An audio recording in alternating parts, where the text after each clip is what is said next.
Welcome back in, everybody. Zach Gelb Show, Fox Sports 920, the Jersey. You know the number, 609-919-9200. We're getting you ready. I feel the anticipation leading up for Giants and Eagles up the Turnpike at MetLife Stadium, Sunday, 1 o'clock. And now joining us, as he does each and every Friday, from NJ.com, our Eagles reporter, the great Mark Eckel. Mark, appreciate the time today. What's happening, my man?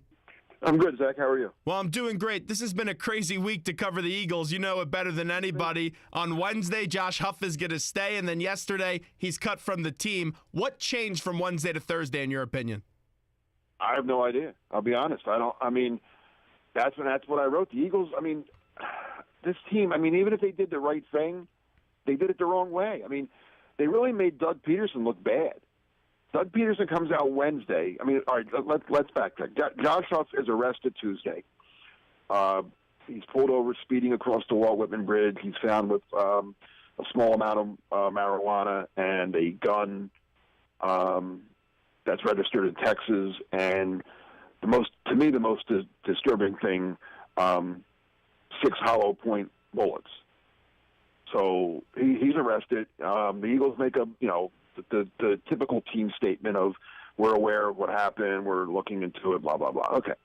Wednesday, Peterson comes out, and, of course, it's a 19-minute press conference, and 15 minutes of it were basically about Josh Huff. And whether you agreed with him or not, Peterson came across very compassionate and very sympathetic, for lack of a better word, saying things like, we're a family, and I'm the father figure, and you got to show some love, and, guys make mistakes, but they can't, we have to be there for them. And then asked point blank, will Huff play Sunday? He answers yes. He's practicing today, and he'll play Sunday. Okay, so we all leave there, and we all have our own opinions of, is Doug being too soft maybe, or what's going on? But Doug said what he said. Less than 24 hours later, we get a statement a release from the Eagles saying that they released Josh Huff and Howie Roseman will talk at 12:20. And then Howie was didn't say much of anything, kept just saying this. What we did is in the best interest of the Philadelphia Eagles. Well, fine. But when we asked what happened between Wednesday because Huff practiced Wednesday, so what happened between the end of practice and Thursday morning, he really didn't give an answer. He just kept saying, "Well, we looked into this." Well, what did you look into? It wasn't like a he said she said kind of thing, or exactly. There were witnesses. He never denied. I could see if Huff's original defense was, "That's not my gun. I don't know where it came from. I don't have a gun. Somebody must have put it in my car when but it was part." And if he had an alibi or something, if he was denying the charges, okay, well, we believe our guy. We're going to look in. No, he didn't. He admitted it was his gun. He admitted it was his weed. He admitted he was speeding. He admitted everything. So what did they have to look into? I don't understand. Yeah, I didn't get that part either. And he kept on saying we have to look into things and we have a process in place. And it was the same thing over and over and over again. Yeah. It was kind of pointless for him to even make a statement yesterday and have that type of press conference because he was giving nothing. I would have cut Huff on Wednesday. I wouldn't have waited. I don't see the Tuesday, great value. Or even Tuesday. Before Peterson gets up to that podium, I would have cut him before Doug speaks to the media for the first time. I can't disagree with you at all on that, and that's why they made. My take on this is they really made their head coach look bad. They made Peterson really bad. Peterson looks like he looks weak and he looks bad. He said on Wednesday, point blank, Huff will play Sunday. Never. He hit it at because he said something when you make mistakes you have to pay for consequences. And then he was asked, well, what consequences? And Peterson said, well, I don't know, but I would assume that he may get suspended. He may get fined. Never said he may get released. The words that never got brought up. So, yeah, again, did they do the right thing? Yeah, probably. They probably did. They probably should have cut him. But like you said, why not just do it Tuesday evening or first thing Wednesday morning or why? Yeah, and then what I thought was possible, but again, Roseman said no. Huff's comments after practice were Wednesday stupid. Didn't help him. Yeah, they were didn't help stupid. Not only did it help him maybe staying on the team, but that could be used against him in the court right now. Yeah. It wasn't a good look for him. Yeah, I mean, you can't say I'm a professional athlete. What professional athlete doesn't have a gun? Because I'm sure there are several. Yeah, no, you're exactly right. Mark Eckel joins us from NJ.com. You know what, though? It doesn't surprise me that they made the head coach look bad, because when Doug was hired, there was a lot of people, including myself, that said, hey, he was brought in because he won't have a contentious relationship with Howie, unlike the other coach. Oh, absolutely. But it's one thing not to be contentious. It's another thing to embarrass the guy. Yeah. I mean, I wonder, and I wrote this. I mean, we all knew last year that Chip Kelly and Howie Roseman never spoke. That's how bad it got, that they never even spoke to each other. Well, are Peterson and Roseman speaking? Because it doesn't seem like it.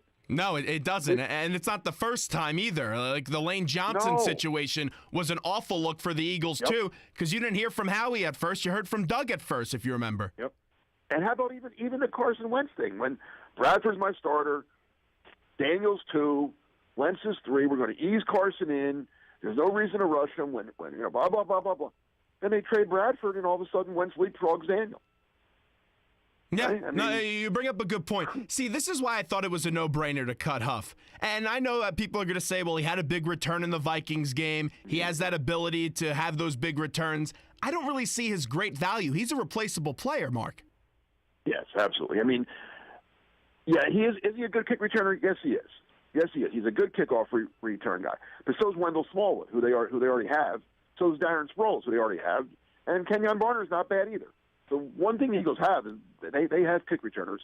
And let's be honest, has any player or any play been more devalued than the kickoff return? You only get like one a game. Yeah, that's the league. Right? They're trying to take it away because of the safety reasons. Almost every kickoff goes in or out of the end zone now. I mean, Huff was fortunate that he got a couple this year. But for the most part, you get like one a game, really. I mean, that's about it.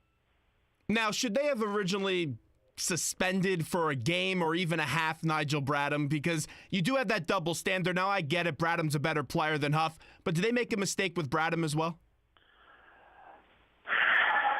Well, Bradham's is still pending. That's, again, I mean, wait, which one of Bradham's? Beating up the guy at the pool or having the gun in the airport? The gun in the airport coming off the bye. Well, that's not nearly as serious because no, that gun was right.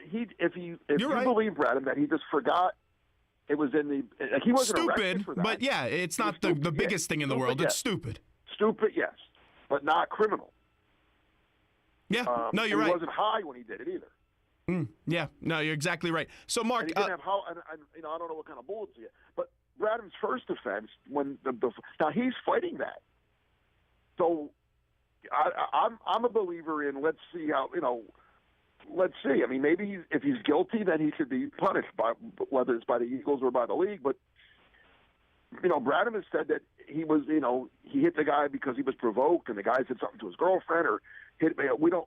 Let's let that play out in court first and see exactly what happened. I think just like the Nelson Aguilar thing. I mean, people want to say, they should have done something to Nelson Aguilar. Well, it turns out there were never even charges filed against Nelson Aguilar. He didn't do anything wrong at all, according to the law. How are the players taking this news of Josh Huff being cut? Some of the guys I talked to were surprised. They didn't, and again, because they heard their coach on Wednesday say he's going to play. They saw him at practice on Wednesday. They were, the D-backs were covering him in practice. Wentz was throwing passes to him. I mean, so I think that's why they were a little taken back. Like, wait a minute, he was just here. Now you're cutting him. Like, didn't Doug say everything was fine? Like, so they were. A couple guys said to me, we thought he'd be disciplined, but we didn't think he'd be cut. Like, again, maybe a suspension, maybe a benching, maybe call it whatever you want. But they, and again, it's because of the way the Eagles handled it, I think. Another thing I'm really curious, and maybe the Eagles aren't saying this publicly because they did say that Josh Huff did deny this. I wonder if that gun was in their facility. I wonder if it was. Well, that's we don't. Well, I mean, Huff says no. The Eagles say that they believe him, but that timeline is, maybe Doesn't I watch look good. Too many cop shows, but everyone says he was at the facility watching film Tuesday morning. Okay, he was arrested at 11 o'clock Tuesday morning on his way from Philadelphia back to his residence in New Jersey. So where was the gun between when he? I'm saying, like, where else could it have been? I mean, did he drop it off at a friend's house? Did he just buy it that day? Get a babysitter or something? Yeah, I mean, I don't know. I mean, it's a little fishy. That's all. Again, I'm not calling anybody a liar. I don't want to be on the record as saying anybody. I'm just looking at a timeline of if I was a detective trying to figure this out. My timeline would say, okay, well, where was it then? If he had, that's a little fishy. Let me ask you this, because you've been around these players for a very long time, many generations of players in the National Football League. I understand if you want to own a gun. Why do you need to bring it from practice and back, though? That's the thing I don't understand. I don't either. I mean, he talks about, everything Huff said to me made no sense. Not only the comment about every professional athlete, what professional athlete doesn't have a gun? I mean, that was kind of crazy. When asked why I'm from Houston. A lot of bad things happen in Houston. I need protection for my wife and children. Well, you're not in Houston now. You're in Philadelphia. I mean, so the Houston comment makes no sense to me because you're not in Houston right now. Do you need it? Does he feel he needs it here too? Maybe he does. But again, I don't think he needs it I don't think anybody at the NovaCare is going to shoot him or beat him up or anything, right? I don't get it. I don't get the whole gun thing. I'm not a big gun guy. I mean, I'm not against the Second Amendment by any means, but I don't own a gun myself, so it's hard for me to, say why he has one or why he feels he needs one. And the hollow point bullets really that takes it to another level in my opinion. Yeah, if you have a gun, you got to know what you can and can't do with that gun. As Mark Eckel from NJ.com joins us on the Zach Gelb Show. Mark, let's get into this game because it's a pretty darn big game. I believe Can I this. ask you one thing, Yeah, Zach? sure. Before we get off, because I've asked a lot of people this. Yeah. If Josh Huff, his numbers this year, other than the kick returns, his numbers were awful. If he had 35 catches for 486 yards, he's on the team. Touchdowns, he's on the team. And you don't cut him then, right?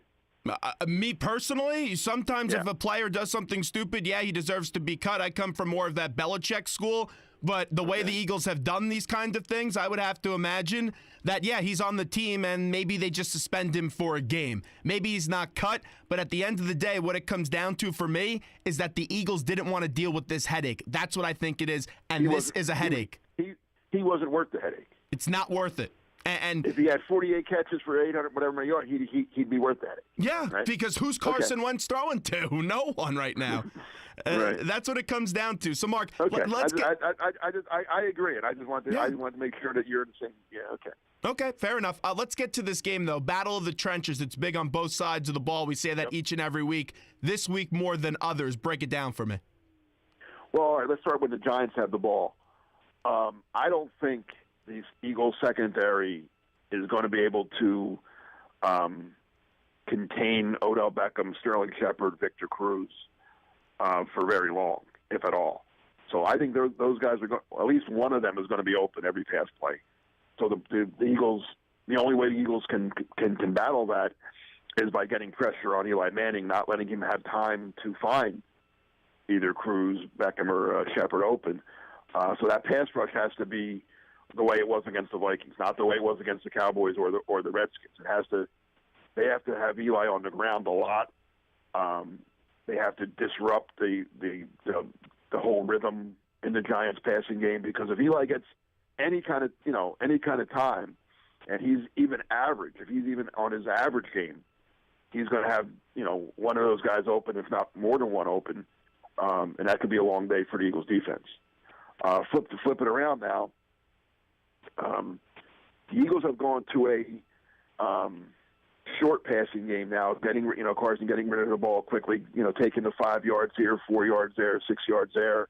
The Giants secondary isn't bad. I mean, no, it isn't. I think they win that matchup against the Eagles receivers. No question, I think. So if the Giants secondary can cover those guys, it's up to the Giants line now to pick up cover sacks on Carson Wentz. Even if they don't get there in a hurry, they got to at least get him where he doesn't find someone, which there might not be anyone to find. So, like Fletcher. Here's an example. I think Fletcher Cox has to dominate this game, not just play well. He's got to earn his money. Yes, this is a game where he has to really. Because that offensive line's not good. It's not a good offensive line for the Giants. Well, no. Overall, no, it isn't. They have a couple of good players on it, I think, but yeah, as a whole, below average. So guys like Fletcher Cox up the middle has to get in Manning's face. He has to disrupt things. But again, from the Giants side, it's the same. I'm saying the same story for both teams because both teams have strength up front on the defensive line. The Giants' defensive line has not played as well as I think people expected him to. Vernon got a big contract, and he's playing better lately, but he has to have a big game for the Giants. For the Eagles' offensive line, let's be honest, they got two non-starters starting this week. With Lane Johnson still being out, and now Alan Barber's out. Wisniewski's starting at guard, so the Giants have to take advantage of what they have up front too. So it's going to be interesting. And I think, like you said, whoever wins the battles more easily will win the game. Eagles defense also has to produce a few turnovers because the Giants, they give the ball to the other team a lot in this season so far. Yeah, well, Eli will throw. Eli's been dreadful against the Eagles in his career, especially as of late. Last 4. 3-12. He's 3-12 in his last 15 games against the Eagles, and even more, whatever word you want to use, because he's 1-7 at home against the Eagles. That's pretty bad.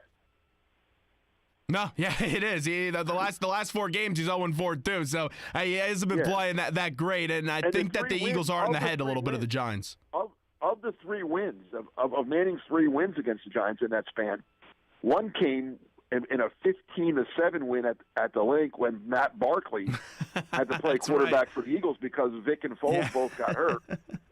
And then the other one was up at the Meadowlands, the final game of 2012. Andy Reid's last game as a head coach, when the bags were already packed, and that was 42-7, a game that the Eagles had quit a long time ago, and just packed it in that day. So, yeah, I mean, Eli Manning really needs to right himself this week, and play well against an Eagle team that, again, I think is going to have a hard time covering his 3 very good wide receivers.